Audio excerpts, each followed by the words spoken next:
Welcome to my YouTube channel Student Academy को स्वागत करुँ। जो प्रथम थर पर चैनल को विजिट करते चैनल को सब्सक्राइब करना आज ही चैनल को सब्सक्राइब कर दूँ। ये लाटेस्ट अपडेट सर्वप्रथम पाइपर वीडियो जब भल लगी था लाइक करदे सहित शेयर करदे जहाँकि समस्त पाखे भिडियोटी पहुँची पार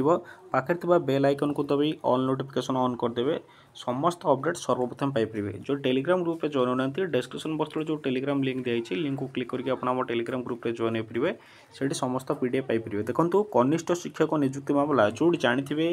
कि 20,000 प्राथमिक शिक्षक नियुक्ति बाहर दीर्घ 6 मास पाखापाखि हो जो रिक्रुटमेंट कथा जो कहवा 6 मास बीतीगला भी आज पर्यंत पिलामानकु जो पिला माने एग्जाम देइथिले सेमानकर मार्क केते होची सेमाने आज पर्यंत पाउना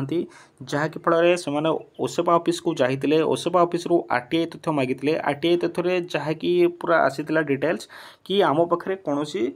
सेमितिका आपणकर जहाँकि मार्क नाही किंतु जो देखा जो हाइकोर्ट रे जो केस चालू रहा हाइकोर्ट रे जो जज कहले कि समस्त मार्क आनिकी डिपोजिट कराओ जो मैंने एग्जाम क्वालिफाई करते जो मानकर मेरिट लिस्ट पूर्व मेरिट लिस्ट आसला से मार्क आपड़ जो देखिए से मार्क से शो कले किंतु बाकी जो मैंने रहीगले से मार्क आज पर्यंत बाहरला नहीं। ये देखिपे कि पश्चिमबंग में एवं जानते 25,000 नियुक्ति बातिल कर दी दीर्घ दिन धरी हम से चाकरी करते जहाँकि से हाइकोर्ट लड़ते हाइकोर्ट पर जो सुप्रीमकोर्ट लड़े सुप्रीमकोर्ट जो विजयी है से जो जना पड़ा कि से जो एग्जाम करी रिक्रुटमेंट पाई जहाँकि सेटा बहुत घोटाला होती पश्चिमबंग भली ओडिशा रे होची कि शिक्षक नियुक्ति कलंकारी जदि शिक्षक नियुक्ति कलंकारी है नहीं ताले 6 मास पर भी नियुक्ति शिक्षकों को मिलूनी व्यक्तिगत मार्क जो माने शिक्षक नियुक्ति पाई भी व्यक्तिगत मार्क आज पर्यंत मिलना कि जदि भी कहबी जो माने एबे रिक्रुटमेंट पाई से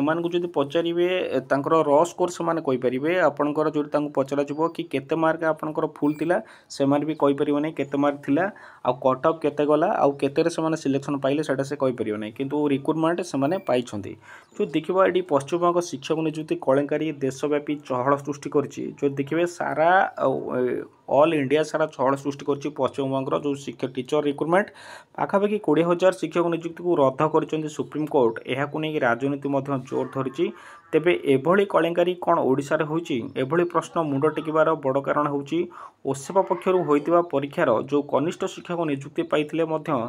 6 मास धरी विभिन्न वर्गर कट अफ मार्क व्यक्तिगत मार्क सफल प्रार्थी मार्क सार्वजनीन करा जाय नहीं जो थी कि हाइकोर्ट रो जज राय देथिले कि सेकंड सिलेक्शन हम थर्ड सिलेक्शन हम समस्त कट अफ प्रकाश पाइबो आ व्यक्तिगत स्कोर प्रकाश पाइबो किंतु 6 मास गला पर भी आज पर्यंत मिलू नहीं। मुख्यमंत्री व्यक्तिगत ई घटनार हस्तक्षेप करंतु बोली दाबी करचंती आईनजीवी रजत कुमार मिश्र जहाँकि विद्यालय और गणशिक्षा विभाग निर्देश में ओसेवा पक्षर प्राथमिक उच्च प्राथमिक जानते 20,000 नियुक्ति बाहर जहाँकि 2023 पद पूरण सेप्टेम्बर 10 विज्ञप्ति प्रकाश पाई एमती एग्जाम है जो थे कि 5 तारिख में मुख्यमंत्री जो देखिए अक्टोबर जो 5 तारिख में मुख्यमंत्री निजे कलिंग स्टेडियम 16,009 जन कनिष्ठ शिक्षक को नियुक्ति पत्र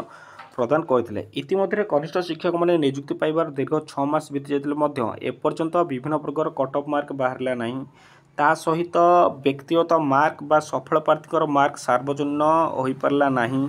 ता सहित जो देखिए राज्यर विभिन्न प्रतियोगितामूलक परीक्षा रे मार्क सार्वजनीन होता बेले ओसेवा किंतु सबुठारु ह्यूज रिक्रुटमेंट बाहर आप जानते 20,000 जो थी कि OSSC OSS भी एते ह्यूज रिक्रुटमेंट बाहर जो रिक्रुटमेंट बाहर से रिक्रुटमेंट आज पर्यंत मार्क सार्वजनीन हो पारला नहीं जहाँकि फल आरटीआई माध्यम तथ्य मागिले तथ्य नदी विभिन्न आड़ देखाई नियुक्तिर कलंकारी होता सन्देह मजबूत करुच्ची। अनेक प्रार्थी आरटीआई माध्यम आवेदन करते कौन उत्तर मिल ना अभियोग कर आरटीआई तथ्य बहुत सारा पिला मागिंट किंतु आरटीआई तथ्य कौन भी आसी नाला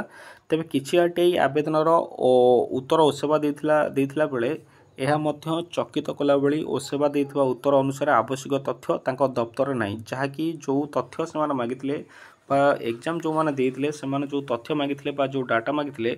ओसेपा ऑफिस रु आरटीआई रे रिप्लाई आसला कि से तथ्य तांको पाखे उपलब्ध ना तेणुक एने आईनजीवी रजत कुमार मिश्र कहते मु निजे व्यक्तिगत भाव ओसेपार निर्देशक ଅନ୍ୟାନ୍ୟ ଦାସକୁ ବ୍ୟକ୍ତିଗତ ଭାବେ ସାକ୍ଷାତ କରିବା ସହ ମୁଖ୍ୟମନ୍ତ୍ରୀ ଅଭିଯୋଗ ପ୍ରକୋଷ୍ଠରେ ନିଜର ଅଭିଯୋଗ ଦାଖଲ କରିଥିଲି, ଯାହାକି ମୁଖ୍ୟମନ୍ତ୍ରୀ ଅଭିଯୋଗ ପ୍ରକୋଷ୍ଠରେ ଯେଉଁ ରଜତ କୁମାର ମିଶ୍ର ଦେଖିଥିବେ ସେ ମୁଖ୍ୟମନ୍ତ୍ରୀ ଅଭିଯୋଗ ପ୍ରକୋଷ୍ଠରେ ଅଭିଯୋଗ କରିଥିଲେ ପରୀକ୍ଷା ଦେଇ ନିଜର ମାର୍କ ତଥା କଟ୍ ଅଫ୍ ମାର୍କ ଭଳି ଗୁରୁତ୍ୱପୂର୍ଣ୍ଣ ତଥ୍ୟ ପାଇଁ ପରୀକ୍ଷାର୍ଥୀମାନେ ସଂଘର୍ଷ କରିବା ଆମ ରାଜ୍ୟ ତଥା ଆମ ଶାସନ ବ୍ୟବସ୍ଥା ପାଇଁ ଅତ୍ୟନ୍ତ ଲଜ୍ଜାଜନକ ଘଟଣା। ଏଣୁ ବିଭାଗୀୟ ମନ୍ତ୍ରୀ ଏବଂ ସଚିବ ଏନେଇ ସ୍ପଷ୍ଟୀକରଣ ରଖିବା ଦରକାର। ମୁଖ୍ୟମନ୍ତ୍ରୀ ଏଥିରେ ବ୍ୟକ୍ତିଗତ ଭାବେ ହସ୍ତକ୍ଷେପ କଲେ ଏହି ସନ୍ଦେହର ପୂର୍ଣ୍ଣଚ୍ଛେଦ ପଡ଼ିପାରନ୍ତା ବୋଲି ମୁଁ ଆଶା କରୁଛି, ଯାହାକି ମୁଖ୍ୟମନ୍ତ୍ରୀଙ୍କ ଅଭିଯୋଗ ପ୍ରକୋଷ୍ଠରେ ସେମାନେ ଦାବି କରୁଛନ୍ତି କି ମୁଖ୍ୟମନ୍ତ୍ରୀ ଏହାକୁ ହାତକୁ ନିଅନ୍ତୁ କି ଯଦି ଆପଣଙ୍କର ରିକ୍ରୁଟମେଣ୍ଟ ହେଲା ଯେଉଁମାନେ ଏକ୍ଜାମ୍ ଦେଲେ ଯେଉଁମାନେ ବଳି ପଡ଼ିଲେ ଦୀର୍ଘ 6 ମାସ ପରେ ବି ଆଜି ପର୍ଯ୍ୟନ୍ତ ଯେଉଁମାନେ ଏକ୍ଜାମ୍ ଦେଇଛନ୍ତି ସେମାନଙ୍କର ରେଜଲ୍ଟ ଆସିପାରୁନି ନା ଯେଉଁମାନେ ରିକ୍ରୁଟମେଣ୍ଟ ପାଇଛନ୍ତି ସେମାନଙ୍କ ରେଜଲ୍ଟ ସେମାନେ ଜାଣିପାରୁନାହାନ୍ତି, ଯେଉଁମାନେ ରହିଯାଇଛନ୍ତି ସେମାନେ ବି ସେମାନଙ୍କ ରେଜଲ୍ଟ ଜାଣିପାରୁନାହାନ୍ତି। ତେଣୁକରି ନିହାତି ଭାବରେ ମୁଖ୍ୟମନ୍ତ୍ରୀ ଏଥିରେ ହସ୍ତକ୍ଷେପ ଲୋଡ଼ିବା ଦରକାର, ଯାହାକି ଶୀଘ୍ର ସମାଧାନ ହେବା ଦରକାର। ଏତିକି ଥିଲା ଇନଫର୍ମେସନ୍। Thank you.